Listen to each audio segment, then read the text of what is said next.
Salam sehat, penuh rahmat Tuhan sertamu. Jumpa lagi dalam Renungan Harian GKI Kuitang. Dan untuk renungan kali ini, saya memberikan judul Semur, yang didasari dari surat Roma pasal 14, ayat 17 sampai 19.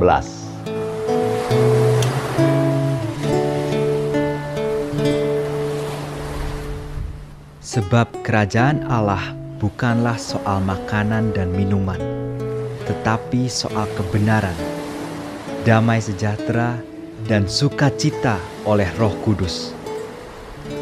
Karena barang siapa melayani Kristus dengan cara ini, ia berkenan pada Allah dan dihormati oleh manusia. Sebab itu, marilah kita mengejar apa yang mendatangkan damai sejahtera dan yang berguna untuk saling membangun.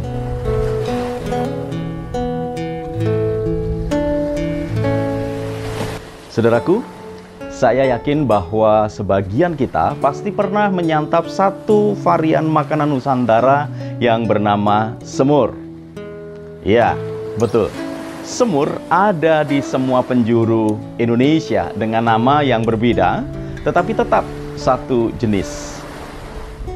Yang membedakan hanya bahan pelengkapnya saja. Kalau di Betawi, semur disebut dengan andilan. Di Palembang disebut malbi. Di Banten disebut dengan rabek, dan sebagainya. Semur merupakan olahan daging, baik daging ayam, sapi, kerbau, dan lain sebagainya, dengan cita rasa legit yang berasal dari penggunaan kecap manis. Ada sensasi rempahnya karena memang menggunakan kemiri, pala, ketumbar, jinten, kayu manis, dan cengkeh. Nah, karena harga daging yang cukup mahal, maka material daging sering diganti dengan tahu, tempe, terong, kentang, ikan, cumi, jengkol, dan lain sebagainya. Di balik keunikan semur ini terkandung makna yang sangat dalam. Semur berisi beragam komponen yang diolah menjadi satu. Rasa sedap dan manisnya itu mampu mengalahkan perbedaan yang ada. Sehingga berbicara tentang makna yang terkandung dalam semur ini, saya teringat nasihat Paulus kepada jemaat Roma. Saat itu di Roma sedang terjadi perbedaan pendapat terkait dengan masalah makanan dan minuman.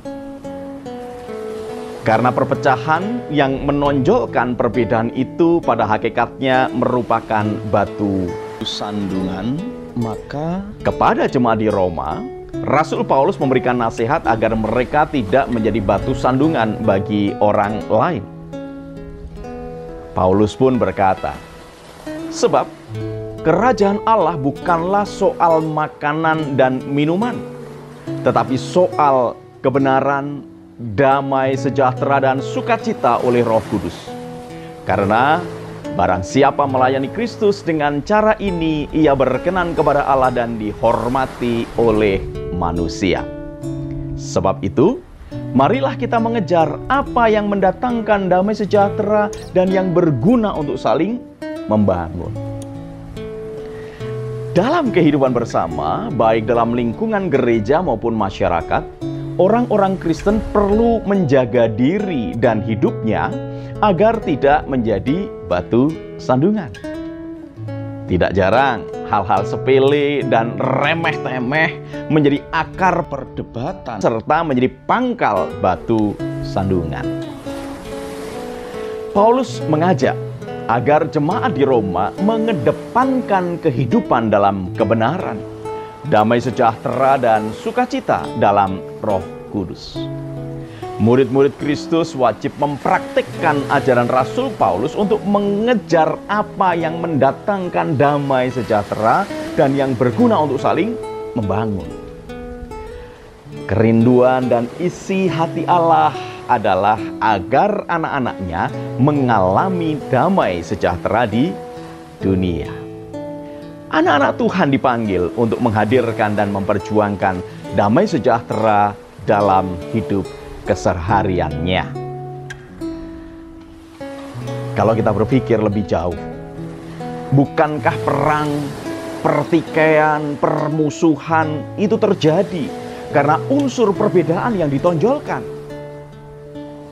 Dan dunia kita saat ini, bahkan kita sendiri, sudah letih dengan berita tentang perang, pertikaian, kasih yang dingin, dan keadilan yang menguap.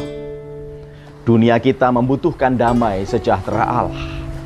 Dan kita dipanggil untuk menghadirkan damai sejahtera itu. Perbedaan memang tidak dapat dibungkiri. Namun perbedaan akan menjadi sebuah kekuatan ketika bisa saling menerima dan melengkapi. Seperti halnya semur tadi, sampai kapanpun kentang tidak akan pernah sama dengan soun yang ada di dalam semur. Namun, ketika diolah menjadi satu, mereka saling memperlengkapi dan diikat dengan rasa manis dan sedap itu. Maka orang akan menyebut dengan sebutan masakan semur, bukan lagi dengan masakan kentang atau masakan soun, bukan? Oleh karena itu, saudaraku, dalam rangka memperingati Hari Kebangkitan Nasional tanggal 20 Mei dan menyongsong Pentakosta tahun 2021, mari kita mengejar apa yang mendatangkan damai sejahtera itu dan yang berguna untuk saling membangun. Selamat berjuang, Tuhan Yesus memberkati. Salam guru dan keluarga.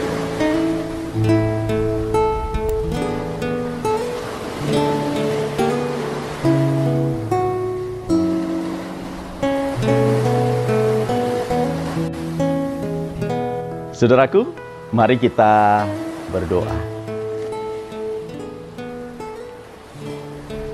Terpujilah nama-Mu, ya Tuhan, sebab Engkau telah menciptakan perbedaan, agar kami boleh dapat saling belajar, saling menerima, dan saling memperlengkapi. Diberkatilah setiap orang yang selalu berjuang untuk menghadirkan damai sejahtera Allah di dalam hidupnya. Terima kasih ya Tuhan Yesus. Amin.